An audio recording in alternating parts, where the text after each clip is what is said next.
Swayam Prabha. Digital India. Educated India.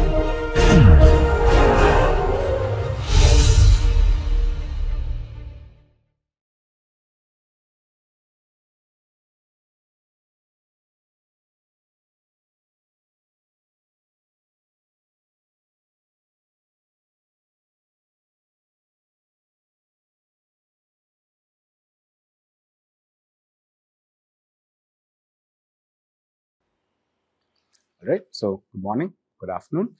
Welcome back to the series of lectures on analysis and design of rigid pavements. We are currently in module 3 of the course. So module 3 is analysis of rigid pavements using the finite element method. As a reminder, module 1 was more or less an introduction. Module 2, we looked at analysis of rigid pavements using classical methods. So classical methods, as I've been saying, basically mean old methods. But they are methods where you get a nice analytical expression. You get something that you can write on a piece of paper. You can solve it maybe by hand if you so choose, or you can use a calculator. At most, you might use a spreadsheet program on a computer, but you don't have to write any sophisticated mathematical formulation, any sophisticated codes in order to solve them. Now, what we've been seeing is that while those classical methods are useful, we saw in the previous lecture that they have a number of assumptions, and those assumptions are actually quite limiting in terms of trying to model realistic JPCP or jointed plain concrete pavements. So some of those assumptions we saw was that the slabs are quote unquote very large, that wherever we place the load, the joints are very far away from the load. That's one assumption. These classical methods assume that we have a relatively simple footprint of the tire. So either we have a circle or at best we have a square.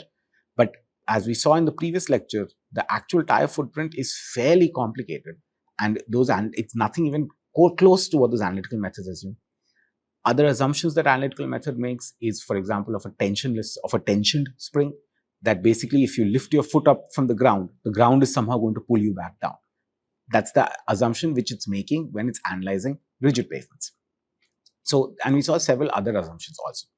So while the analytical methods are useful, and certainly that's how we got started in treating rigid pavements as a science, something that we can actually analyze using scientific principles, they do have a number of limitations. And all of these limitations can lead to significant errors when we're trying to calculate the critical stresses. So to overcome these limitations, in the last 20 to 30 years odd, the finite element method has become very popular in the analysis and design of rigid pavements.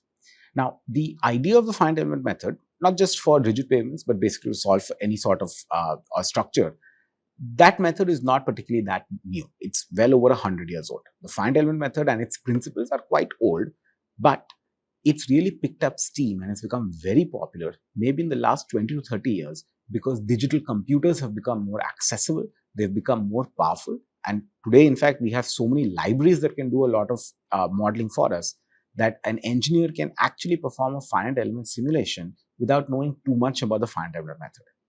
I actually don't recommend that. As I said in the previous lecture, in these series of lectures, I'm going to give you an overview of how the FEM or the finite element method can be used for JPCP pavements.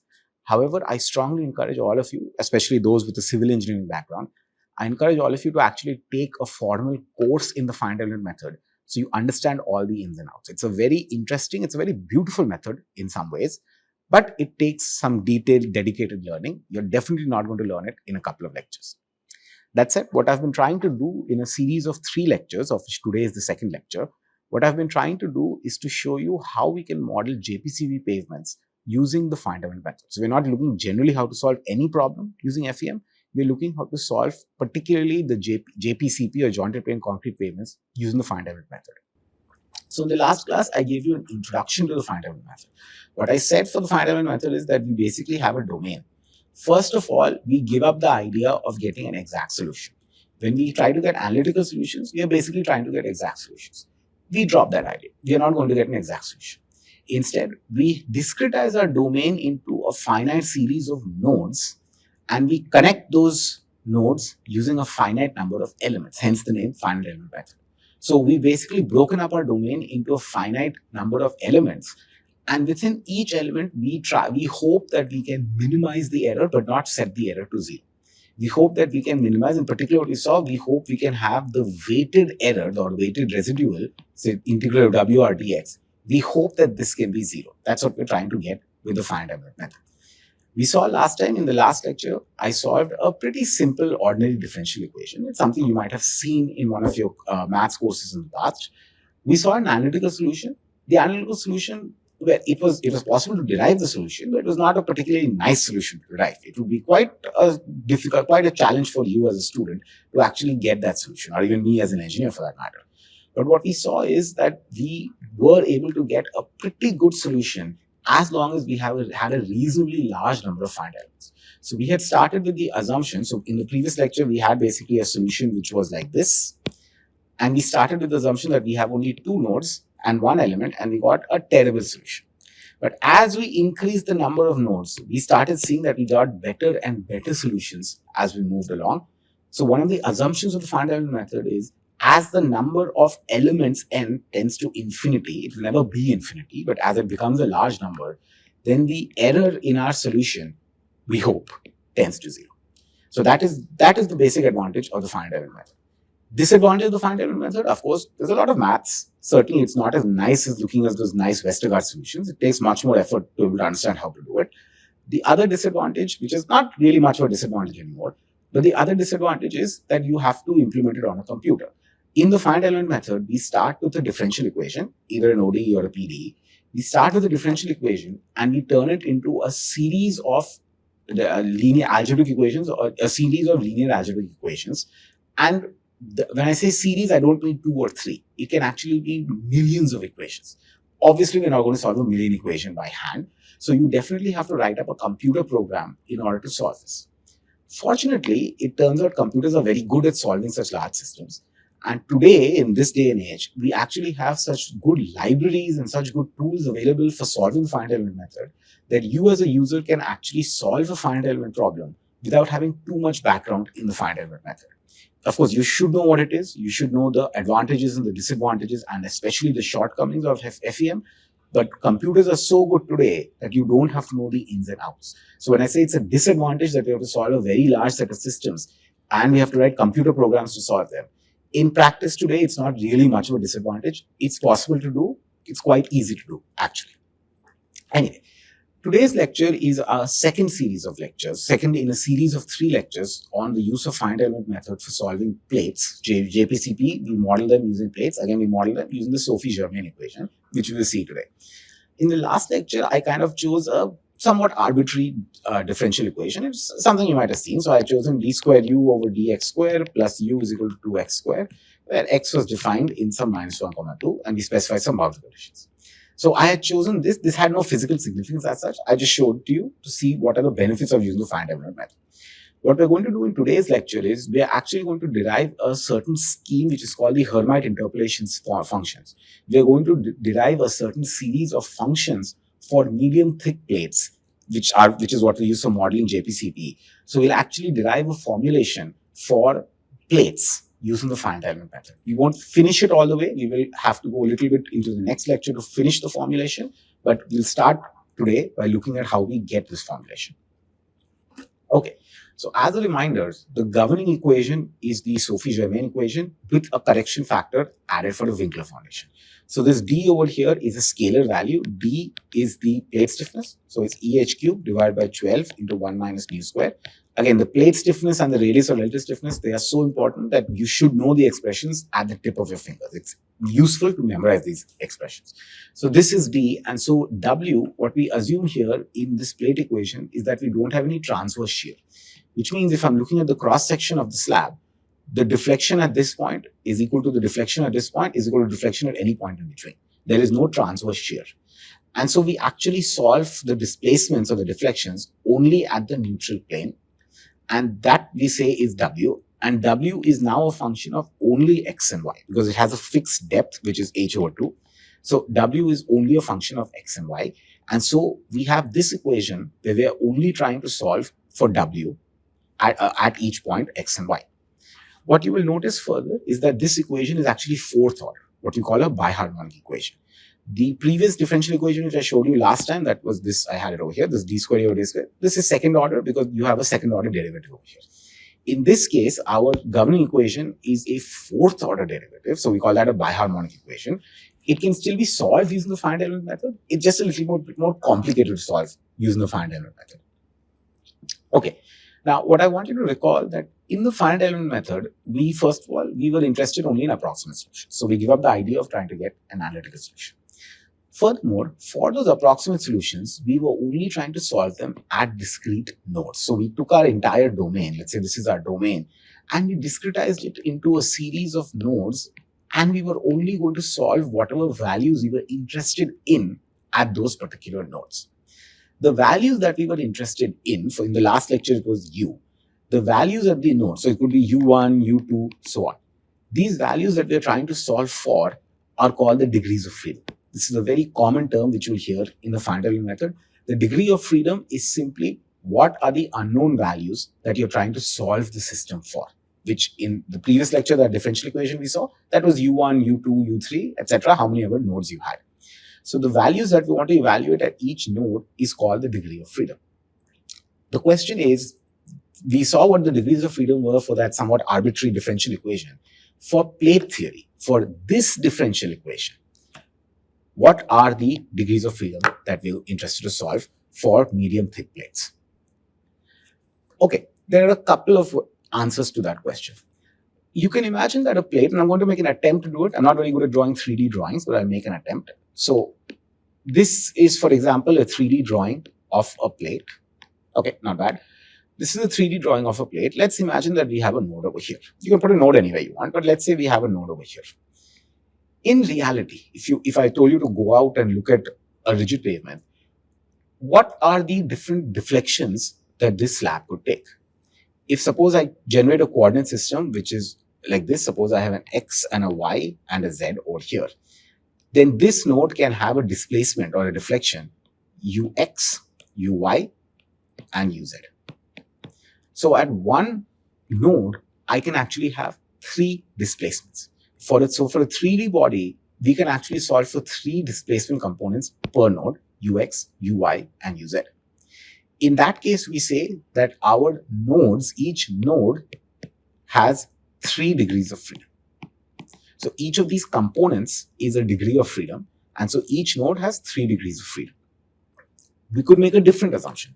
Suppose we assume that along the y direction, let's say that we ignore the stresses along the y direction. That's what we generally call a plane stress assumption. That we assume that one direction is very large, the y direction. So actually one direction is very small. We ignore what's happening in that one direction, which is called a plane stress assumption. There's also an alternative called a plane strain assumption. But we make the assumption that we are actually only interested in what's happening in the xz plane. So we're only interested in this cross section where you have x over here and z over here. We assume that there's no displacement that's going to happen in the y direction, or no significant deflection that's going to happen in the y direction. So each node in that case now can have 2 components of displacement, ux and uz. So this is what we would call each node having 2 degrees of freedom. So we can model our plate using a 3 degree of freedom node or a 2 degree of freedom node. The disadvantage in both these cases is, recall, one of the most important assumptions that we make for these medium thick plates is that we do not admit transverse shear. In other words, this uz should not vary in the z direction. So if this node has some value of uz, and if this node has some other value of uz, these two should be constant. These two should be the same. In other words, we have a condition that del uz over del z must be equal to 0. That's a basic assumption we want to make for these medium thick plates. However, if we allow each node to freely have its own degree of freedom, that is, we allow this node up here to have a uz, we allow this node to have a uz, then these two can have a different uz. We cannot actually enforce that they have the same value of uz. We can, it takes somewhat more sophisticated modeling to do that, but in general, we don't make that enforcement. So we do not enforce this condition that del uz is equal to del z. We can still solve the system. It's just that we're going to carry some error. So del uz over del z is not going to be equal to 0. We are going to solve it and hope that it becomes small enough so that we no longer care, that it's within some tolerance of approximation. That's one approach to modeling slabs. This approach actually can be used to model any kind of structure. So this is this is what we would call a general continuum approach to use the finite element methods continuum. So this is the general continuum approach to solve the finite element method. It turns out that there are other methods. This particular assumption that we do not admit transverse shear, there are ways to actually enforce this within the formulation itself. So we don't have an approximation. We can actually guarantee that a solution will meet these conditions. When we do that, when we insist then that we are only going to solve at midplane, and we insist that del W, in this case now W is that UZ, what I was calling previously. So now I'm only going to solve at midplane. I'm not solving for the entire thickness of the slab. If I solve the system only for midplane, and somehow I make a suitable choice of degrees of freedom accordingly. So I'm going to have to choose some degrees of freedom such that the derivative at the midplane is guaranteed to be zero, not approximate, but is exactly equal to zero. Then I'm getting much closer to actually modeling a plate than what I would be doing using this general continuum approach. It turns out that a good choice of degrees of freedom at each node is the displacement W and its derivatives at the midplane. So if we choose the degree of freedom at each node, again, previously here at each node, we were choosing the degree of freedom as Ux, Uy, and Uz, or Ux and Uz if you want to make a plane stress or a plane strain assumption. It turns out, and you really have to do more sophisticated FEM classes to understand how this is the case. So I'm not going to go into a lot of details, but it turns out if we choose our degree of freedoms as W, so that's the displacement at the midplane, and its derivatives, del W over del X and del W over del Y. If we make this assumption that these are our degrees of freedom, so it's still 3 degrees of freedom, but the degrees of freedom are connected to each other. If we make this assumption, then we find we actually get a very good finite element method. We get a suitable finite element approximation. So we, just for convenience, so as I said, the degrees of freedom are W, del W over del X, and del W over del Y. For convenience, sometimes we refer to these derivatives as rotations. That's a physical interpretation. So what we're basically saying is if I'm looking at the midplane and I have some W field over here, if I take the derivative of W, again, it's a midplane, so we also have a W field in this direction.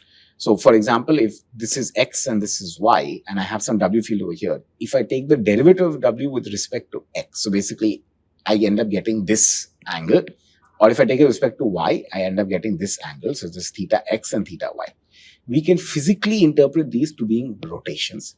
So sometimes we write that the degrees of freedom are W, theta X and theta Y, where theta X and theta Y are the rotations with respect to the X-axis and the Y-axis, which we define as the derivative with respect to the X-axis and Y-axis of the displacements. So that's just an additional way to interpret what we're doing. So one way to interpret it is mathematically, our degrees of freedom should be some unknown value, which is the displacement, and its derivatives. Another way to look at it is a more physical interpretation is our degrees of freedom should be our displacement as well as our rotations. So if we make this assumption, and I'm going to continue to use this notation in the rest of the lecture and next lecture.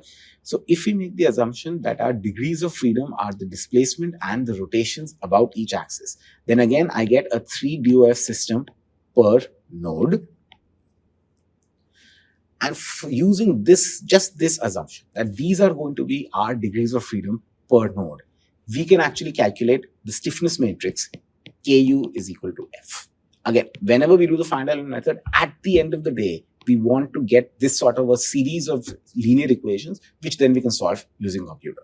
So with this assumption that the degrees of freedom are not going to be, as I shown here, the degrees of freedom are not going to be Ux, Uy, and Uz, but the degrees of freedom are actually going to be displacement at the midplane and its rotations, we are going to derive a finite element formulation.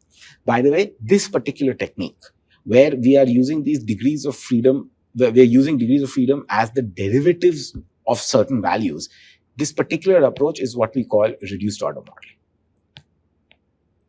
So this is what we call general continuum modeling, and this is what we call reduced order modeling. Again, you want to take a more formal finite element class to go into the details. I'm not going to explain a lot of this over here. Okay. So for the FEM formulation in the following slides, it's basically taken from this very interesting book. So this is Lecture Notes in Numerical Methods for Engineering and Science. Pretty good book. This is by Eugenio Oñate. So Structure Analysis and the Finite Element Method, Part 2, Beams, Plates and Shells, which is over here. So this, if any of you are at a university, you might be able to download this through your library. I recommend to download it. It's very well written. But without bothering to download it, I will show you how we can derive the stiffness matrix for the plate using those particular degrees of freedom through the discussion in this book. Now, what I want you to recall is now we have a plate. We have a plate which is basically a slab. First of all, we discretize it into a series of nodes. So let's say I discretize into 4 nodes which are at the corners. What we know is that at each node then, we are going to have some degrees of freedom. Again, I said the degrees of freedom in each node are going to be W, theta x and theta y. We assume that the solution we're going to obtain is at these nodes. And furthermore, the solution in between the nodes are going to be approximated through some interpolation function. So in the last lecture, what we saw is just for 1D, if we knew some U1 and we knew some U2, we assume that the interpolation function is some linear function. And we actually derived a very simple linear function. Please go back and review the previous lecture if you want to have a look at what that function looks like. So we assume the interpolation function has this sort of linear shape. This works if we have our degrees of freedom as U1 and U2, or Ux, Ui, and Uz. On the other hand, in our case, our degrees of freedom are actually some unknown value W and its derivatives. So theta x, which is del W over del X, and we also had theta y, which is del W over del Y. So we are actually not just trying to interpolate W, we are also trying to interpolate the first derivatives of W. It so turns out that functions which interpolate a variable and its derivatives are called Hermite interpolation functions. So in developing the finite element formulation for plates using this reduced order modeling, that is, we're using W, theta x and theta y as the degrees of freedom per node.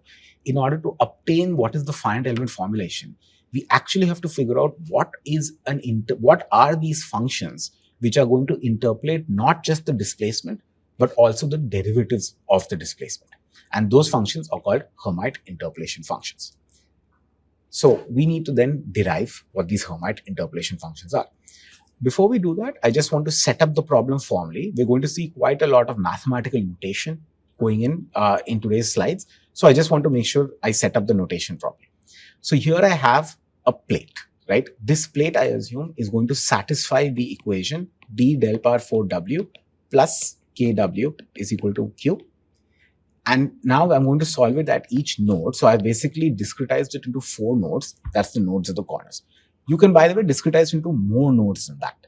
We will see that in the next lecture. But for now, let's assume we've taken this one plate and we've discretized it into 4 nodes. So what I have is I have a rectangular plate element with 4 nodes. I can call this a 4-noded element. So basically, I've taken these 4 nodes and I've simply connected them into a rectangle or a square. And so this is a 4-noded element.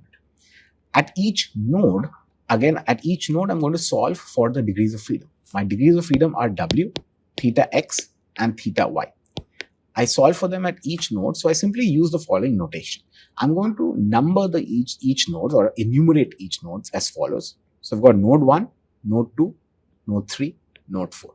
So I'm going to enumerate these 4 nodes as I've shown over here. And for each of them, I'm just going to add this number as a subscript to the degree of freedom. So example, at node 1, the degrees of freedom are going to be called W1, theta x1, theta y1. At node 2, it's W2, theta x2, theta y2. Node 3, W3, theta yx3, theta y3. And node 4, W4, theta x4, theta y4. So what you will see here is for this particular element, I have 4 nodes. Each node has 3 degrees of freedom. So in total, this plate element, this mathematical plate element has 12 degrees of freedom. And so that's why we sometimes call this a 12 degree of freedom plate element. So in short, this particular diagram which I've shown over here, you will see it written in literature as a 12 degree of freedom plate element. Plate tells you that we are basically using these reduced order models. So we're using the derivatives of W with respect to X and Y as the degrees of freedom, and totally there are 12 degrees of freedom inside this element. There are other ways to do it. There are 9 degree of freedom systems, there are 18 degree of freedom systems. There are different ways to do it, but for now I think the easiest and probably the most logical way for now is to stick to this 12 degree of freedom system. It's also something which is used in a very popular program called IceLab. We'll see that several lectures later. That's why I'm just setting up this 12 degree of freedom system. So totally we found that each element has 12 degree of freedoms. So what we need is, we need an interpolation function that has 12 unknowns. So if we have 12 degree of freedoms inside the element, that means we basically at each node, we have 3 values. So totally we have 12 values that we have to interpolate in between. And therefore, we must have our interpolating function, therefore, must have 12 terms. It's basically to say that if you have 12 known degrees, 12 degrees of freedom, which we have to calculate, but if we assume that those 12 degrees of freedom are known, then we can fit at most a polynomial which has 12 coefficients. So A0, A1, A2, etc. We can fit a polynomial with 12 coefficients, which is why I've written it as a 12-term interpolation. So again, what we are trying to do is, we have this 12 degree of freedom element. We need to calculate what is the stiffness matrix. But to calculate the stiffness matrix, we have to come up with an interpolating function that can calculate W, theta x and theta y at any point inside the element. The degrees of freedom are only defined at the nodes. Inside the element, we are going to have to interpolate between the value at the nodes. So the question really is, what is this interpolating function that can help us interpolate between the values of the nodes? And that, because we have 12 degrees of freedom, it's going to be a 12-term interpolation function.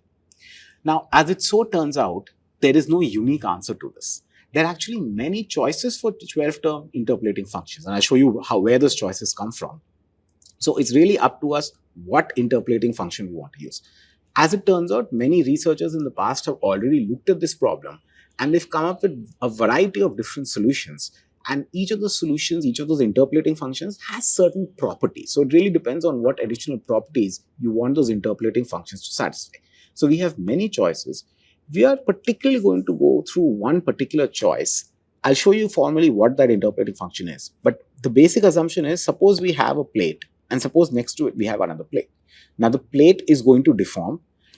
What we would like is that when the plate deforms, so let's say I'm just going to look at this edge of the plate. The first edge might deform like this. The second edge might deform like this. What we would like is, we would like some amount of continuity over here. We don't want a sharp point to form at this node. We would like the derivative to be somewhat continuous at the edge. That's an assumption. We need not make that assumption. We can assume that, okay, let's allow some discontinuity over here. That has its own issues. But a general and a useful assumption which is made is, we choose an interpolation function that allows some amount of continuity across the edge, that means on either side of the node. That then gives us a particular choice of interpolating functions, which I'm going to show in the next slide.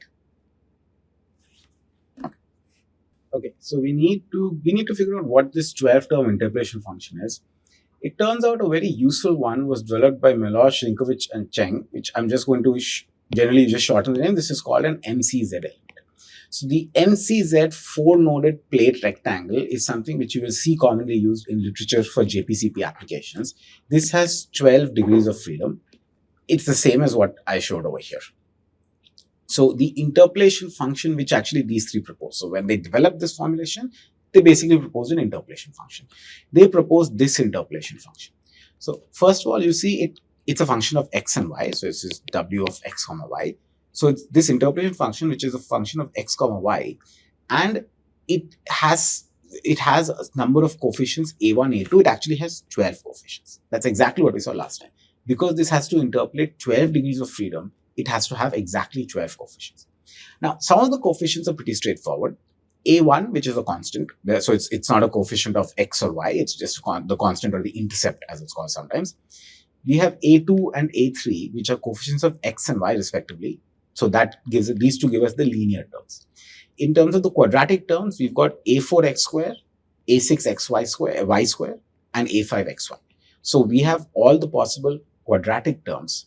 Now, if we start looking at cubic terms, we have a7x cube, a10 xy square, a10 y cube. So we have x cube and y cube. We also have a8 x square y and a9 xy square. So we have all the possible combinations of the cubic terms as well. Where it actually gets interesting is in the fourth order terms. So for the fourth order terms, by the time we've gone to the intercept and all the way to the cubic terms, we've already fused up 10 coefficients. We can have only 12 coefficients in this polynomial. So we've used up 10, we only have 2 more.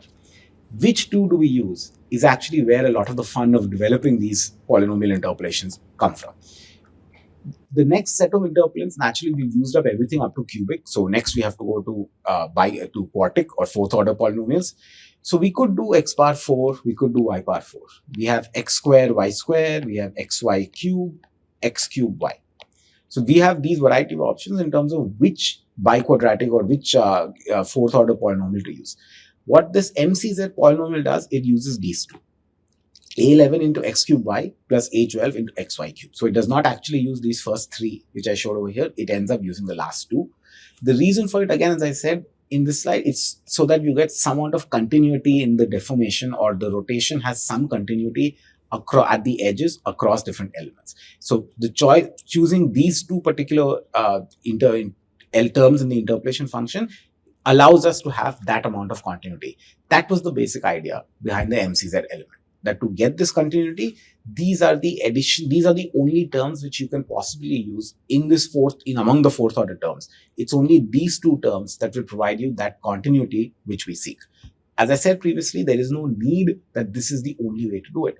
We may not want continuity. We may want continuity in something else, or we may not even care for any continuity at all. Among the 5 which I listed over here, any 2 are possible, and then you will get different formulations accordingly. But what we're sticking for this MCZ element is that we are using these 2 in particular. Okay. Now, we're going to write this in a slightly different way. So obviously, this is a very long polynomial expression. I did want to write it so all of you get a sense of what it looks like. But the truth is, we don't write like this in practice. In the finite element method, we absolutely adore vectors and matrices. So even this polynomial, we want to rewrite in the form of vectors. First of all, we will define 2 vectors over here. We will define this vector A, which is the vector of coefficients. This was this A1 to A12. So we had A1 going all the way to A12. So we're going to define a vector containing those coefficients. And we're going to define another vector P. This P is going to be a function of X and Y. This is going to be the polynomial vector. It's actually going to be these terms. So this by the way, can be taken as 1. So it's A1 into 1. And the remaining is X, Y, X square, XY, Y square, so on. So we're going to define this polynomial vector. So this coefficient vector is of size 12 by 1. This polynomial vector is also going to be of size 12 by 1. So this polynomial which I wrote previously here, this w of x comma y, this can be written in compact form as w of x comma y is equal to p transpose into a. Just to check if this is correct, p transpose is going to be of size 1 by 12. It's going to be multiplied with a. A is of size 12 by 1. So it's going to give us 1 by 1, which is a scalar expression. That's exactly what we expect to get out of it. So we can write w is equal to w of xy is p transpose of a, where a is some unknown but constant coefficients. So a is some unknown but constant coefficients.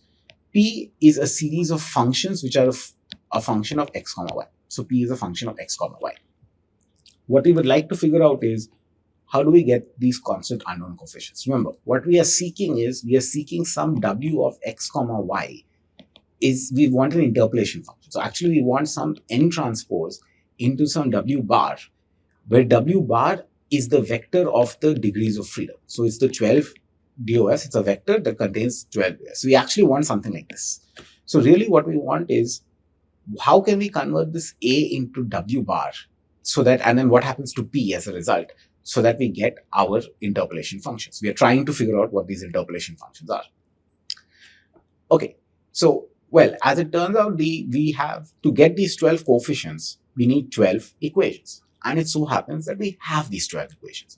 In particular, what we have is that we have 4 nodes. So I'm going to designate nodes by I. I is obviously going to go from 1 to 4. And at the 4 nodes, we have 4 values of the degrees of freedom. So at node 1, we have W1, theta x1, and theta y1. it turns out W1 is basically W of x1 comma y1. Theta x1 is equal to the derivative of W at x1 comma y1 with respect to x.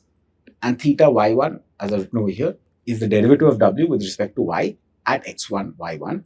Or in general, I can write xi, yi to demonstrate any combination of points. So what I actually have is I have 12 equations. W of xi, yi, and I goes from 1 to 4. So these are actually a compact way of writing 4 equations.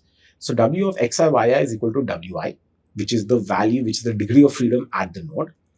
The derivative of W with respect to x at Wi, yi is equal to theta xi, which is another degree of freedom at the node. And the derivative of W with respect to y at xi, yi is the third degree of freedom at the node I, which is theta yi. So I have 4 nodes, 3 degrees of freedom each. So total I've got 12 equations. Thus, we have to determine a total of these 12 unknown equations A using these 12 nodal values. And I'm going to just compactly write this as WE or W under bar E, which is just a collection of these degrees of freedom. So WE is W1, theta x1, theta y1, W2, theta x2, theta y2, W3, theta x3, theta y3, all the way till W4, theta x4, theta y4. So it's just a compact way of writing the degrees of freedom. Okay, we also want to quickly note that del W of del x, after all, W is a polynomial, so we can just take the derivative. So derivative looks like this. Naturally, the A1 term goes away. Some other terms also go away. So actually, we have an A2, A4, A5. We do not have an A3, as you notice, because A3 is constant with respect to x. Similarly, we don't have an A6. It's a constant with respect to x. And so on. Just to illustrate that point, this is A6 was basically the coefficient of A6 was y square. A6 is a constant with respect to x, y square is a constant with respect to x. So we take the derivative of this with respect to x, it becomes 0.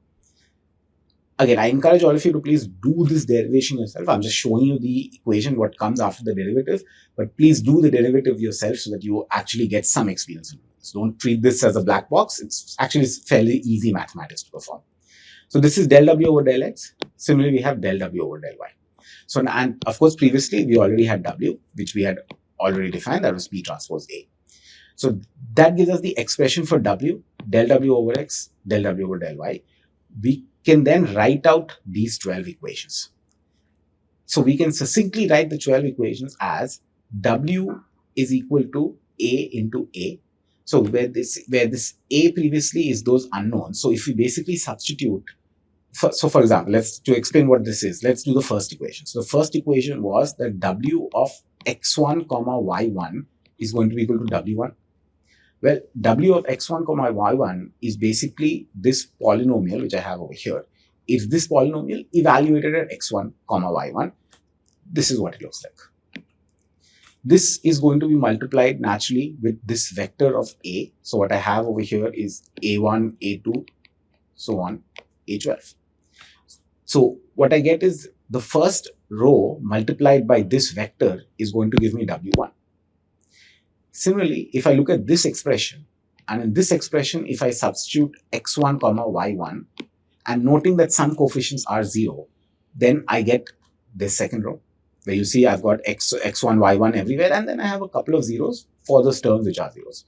So this row, when multiplied by this entire column vector of coefficients, this is going to give me theta x1. Similarly, this row, which basically corresponds to this polynomial over here, if I substitute x1 comma y1, noting that some terms are 0, then basically my polynomial terms come out to be what's written over here. When this is multiplied by these coefficients, I'm going to get theta y1. So what you can see over here on the left-hand side, I'm basically getting WE. So that's why I've written succinctly WE is equal to some constant matrix A. So the A is not in terms of x and y. It contains only x1, y1, x2, y2, x3, y3, and x4, y4. These are constant values. So I've got some A, which is a constant matrix, into a matrix of unknown values, into a vector of unknown values, which is the small a. So I've been able to rewrite this system as WE is equal to capital A into small a. And so I can just easily rewrite this as, remember, we are trying to figure out what is small a. What are these coefficients in terms of WE, which is our degrees of freedom. So in the last slide, I showed you WE is equal to A into A. So I can just invert the system and get these coefficient of the coefficient vector, which is the unknown coefficient vector, is A inverse into WE, where WE is the vector of degrees of freedom of the element. Now, previously, we also had W is equal to P transpose A. That's actually our original interpolating function. Our problem was with A. A was an unknown system of coefficients. We wanted to express A in terms of our degrees of freedom, for which now we have this equation. So all we do is substitute A into this and we get W is equal to P transpose A inverse WE. Take a look at what exactly this equation is saying. So let me write it here. W is equal to P transpose A inverse WE. This is basically telling me, again, A is a constant, A inverse is a constant. P transpose is a function of x comma y. So this P transpose into A inverse is a function of x comma y. This is basically telling me, given the degrees of freedom at the nodes, this is how you calculate W at any point x comma y. Or in other words, this P transpose into A inverse is actually allowing us to interpolate from the nodal degrees of freedom to the values of those degrees of freedom at any point. So we can actually just rewrite this P transpose A inverse as that vector of interpolating functions that we wanted to get. Remember, that's where we started from. In the finite element method, we first of all assume that we have the degrees of freedom at the nodes, and then all we need to do is figure out a good interpolating function in between the nodes. That more or less is what the finite element method is about. So now we have done exactly that. This P transpose A inverse, which I'm just going to write as N transpose, this is that interpolating function such that W is equal to N transpose into WE. So this N transpose gives us the interpolating functions. And thus, for this MCZ element, using this particular form of the interpolating function, which is, let me open it up again here, using this particular form of the interpolating function, we have successfully derived the matrix or the vector of interpolating functions, which are, or what we also call shape functions for the MCZ element. Now, you may ask, this is all fine. What does the interpolating function look like? Because this, obviously, if this is A, you can imagine A inverse is a little bit ugly to look at. Which is true. So what I'm going to do is I just want to give you a quick example for what an element of, what a particular type of element could look like. And then I'll show you what this interpolating function looks like. It's going to be a little bit intimidating to look at. But again, keep in mind, I'm just showing it to you for illustration. In practice, you do all this implementation on a computer. So you actually don't have to write this or do these calculations by hand. So let's go through this quick example, which will just illustrate to you what the interpolating function is.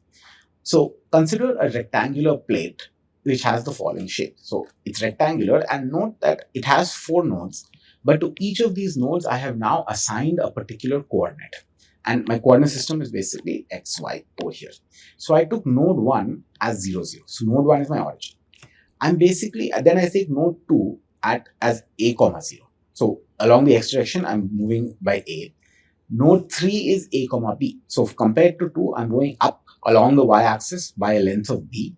A and b don't matter. There are some constants. It doesn't matter what constants they are. They're just some constants. And node 4, basically from node 1, I'm going up by a length of b.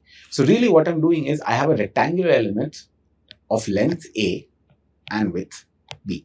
That's a more complicated way to say the same thing. What we have over here then is x1 comma y1, which are these coordinates, is equal to 0 comma a. x2 comma y2, which are these coordinates, this is 0 comma 0. This is equal to a comma 0. x3 comma y3 is equal to a comma b. That's this. And then x4 comma y4 is equal to 0 comma b. That's basically what I wanted to get out of this slide. I'm just giving you a particular element, a rectangular element of size a by b, and then I just want to show you how to derive the stiffness matrix for this element. Okay, so previously so for this particular element, this is the interpolation. So this was that A matrix, which we had. Recall the A matrix was basically W is equal to A into A. So this was the unknown set of coefficients. So this A was a function of x comma y. We saw this previously. So this was basically what the A matrix is. Now, naturally, it's pretty large. You see there's a lot of A's and B's over here. it's meant to be large. This is actually, you can actually do it. This is a 12 by 12 matrix. So it's 144 terms in this matrix. It's pretty large. It's not actually important to be able to write this out by hand. Indeed, as you can probably guess looking at it, I used a computer program to write this, Mathematica to be exact. So it's not important to be able to write this by hand. It's important to understand the steps. So what I had previously, I had this A matrix. Let me get back to that slide. I had, sorry, I think I missed it. Well, I had this A matrix. This was a large matrix. All I did was substitute x1 comma y1 is equal to 0 comma 0 and so on. So I substituted these values which I wrote over here into this, and that's how I got this pretty large matrix. You see it has a lot of zeros in it. That's perfectly fine. We can work with this.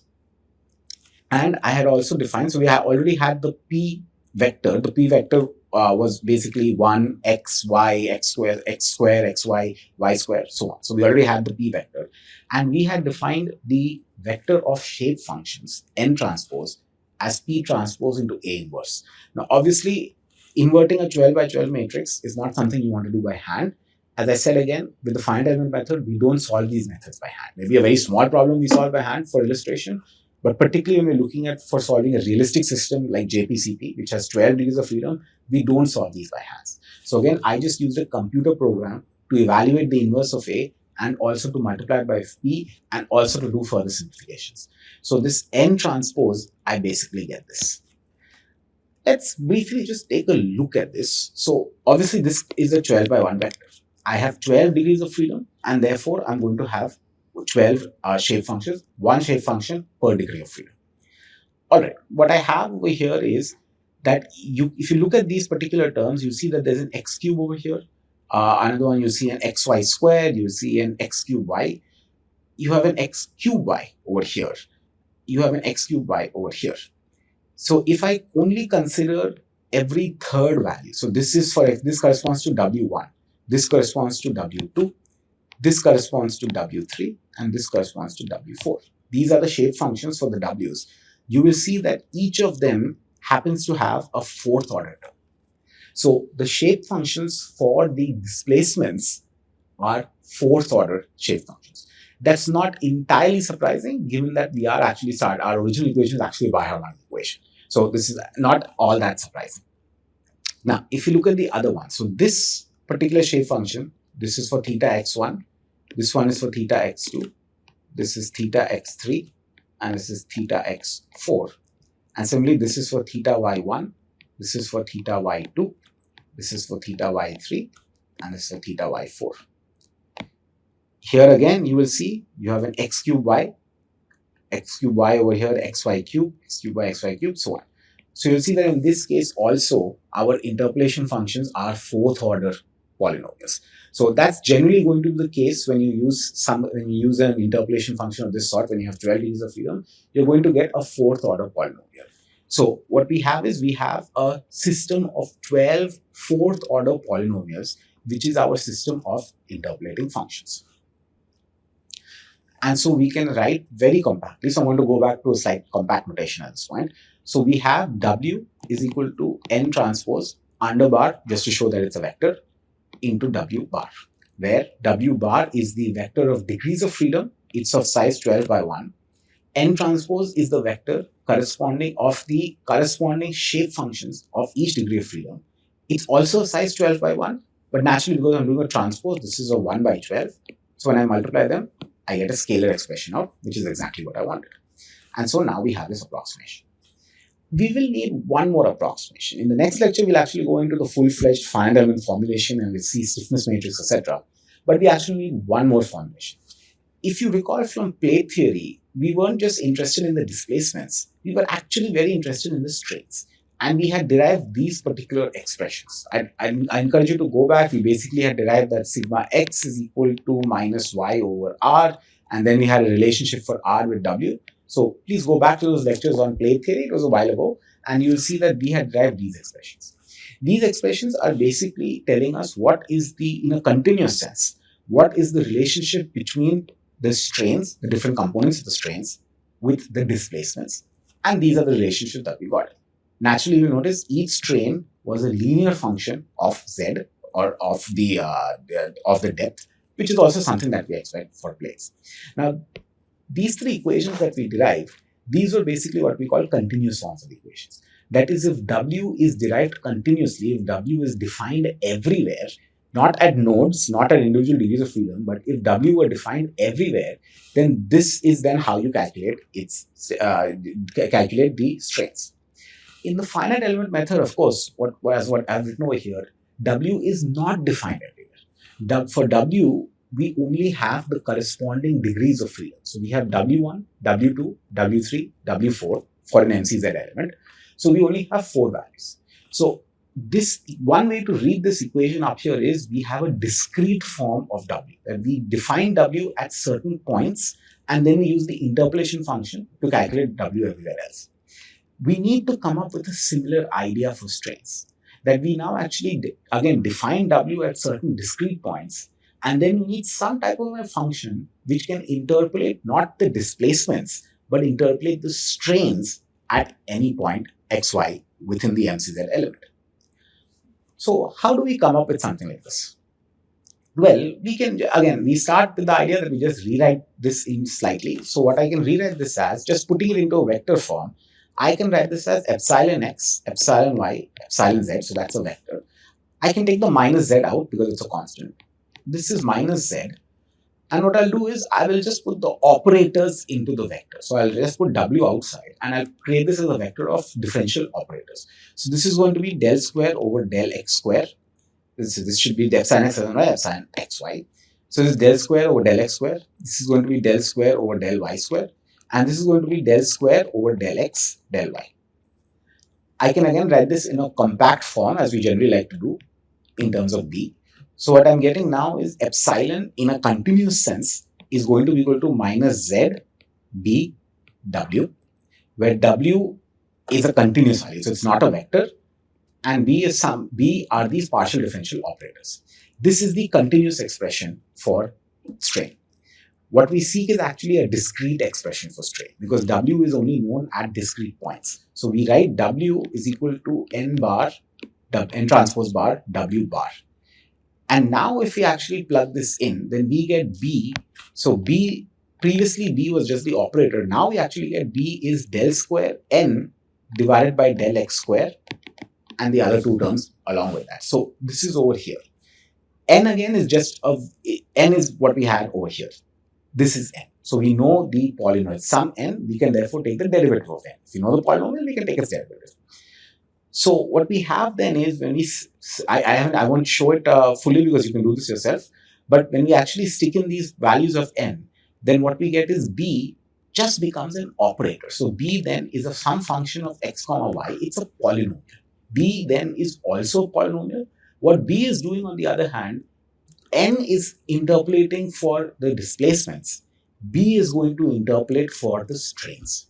That means given the degrees of freedom at the nodes, the B matrix is actually going to give us what is the discrete strain at any point. And therefore, this B matrix is called a discrete strain operator. So B over here, which I write, if W was continuous, then B is just a vector which contains continuous operators. It's some kind of a continuous operator matrix or continuous operator vector. When W is discrete, then B is an operator. And in this case, B actually is of size 3 by 12. We can prove that later. It's of size 3 by 12. So B is actually a discrete strain operator. It is taking discrete value of stresses of displacements at the nodes, and it is then returning the value of strain at any given point. So the difference really again is we have a discrete strain operator. It takes a discrete input, whereas this continuous strain operator over here, which was just for W, takes in a continuous input. Okay, so let's briefly summarize before we end the lectures. It was a fairly mathematical lecture. Again, the finite element method is a very useful method, but as I mentioned, the downside is it's quite mathematical. You actually have to know a fair amount of mathematics to understand it. Anyway, as I will show you several lectures later, we will actually implement all of this not by hand, but by using a computer program. So we'll see the application of all this in the form of a computer program. And there are smart enough people in the past who've already come up with these, including some of my research work, which also looks into developing these programs. But you need to understand where these come from before you start using the programs. So to summarize, what we pointed out was we developed a 4-noded 12 DOF rectangular plate element, which was called the MCZ element. The only thing about this element is we made a certain assumption about what is the interpolating function, that given W, theta x and theta y at each node, we came up with some kind of interpolating function n, should be n transpose by the way, some interpolating functions n, which could interpolate from these discrete values to any value inside the element. These n interpolation functions are called the Hermite interpolation functions, because we are interpolating not just W, we are also interpolating the first derivative of W. So those particular type of interpolating functions are called Hermite interpolation functions. Thus, we discretize the degrees of freedom. Instead of solving for W at every point, we only solve for W and its first derivatives, theta x and theta y, at discrete points, which we call nodes. And then within the element, then we use this interpolation function to calculate W, theta x and theta y at any other point. We also saw how to discretize strain. That is, strain, we write the form of strain is minus z b bar w bar, where w bar again is a vector of degrees of freedom. And so b bar is called the discrete strain operator. It's taking discrete degrees of freedom and returning the strain at any point. And b bar is of size 3 by 12. Each column represents the 12 degrees of freedom. Each row represents the component of strain. So it's epsilon x, epsilon y, and epsilon z. You will note that this still retains the property that it is still linear with z. So we still have this minus z out here. That's what we have. So b is a function of x comma y. W is just a constant. So bw is a function of x comma y. Epsilon must also vary linearly with z. And so we get a minus z over here. So the real question is, if somehow we could calculate w, then it seems our work is done. If we can calculate W, we can calculate strains. If we can calculate strains, we can calculate stresses. If we calculate stresses, we basically have performance.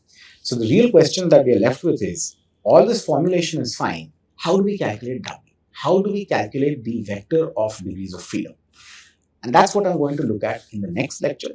It's going to be the third and last lecture in the series of 3 lectures on the finite element method for plates. And in that lecture, I'm going to derive formally what is the stiffness matrix. Okay, again, it's going to be very mathematical, but it's not very important to understand it. Understand the derivation. You understand the process. There's no need to do the entire derivation. And then I will show you how we can extend this further. When you don't have one plate, when you have many plates, how can we extend this further using the finite element method? So we will continue this discussion and finish up the finite element method for rigid pavements in the next lecture. Thank you.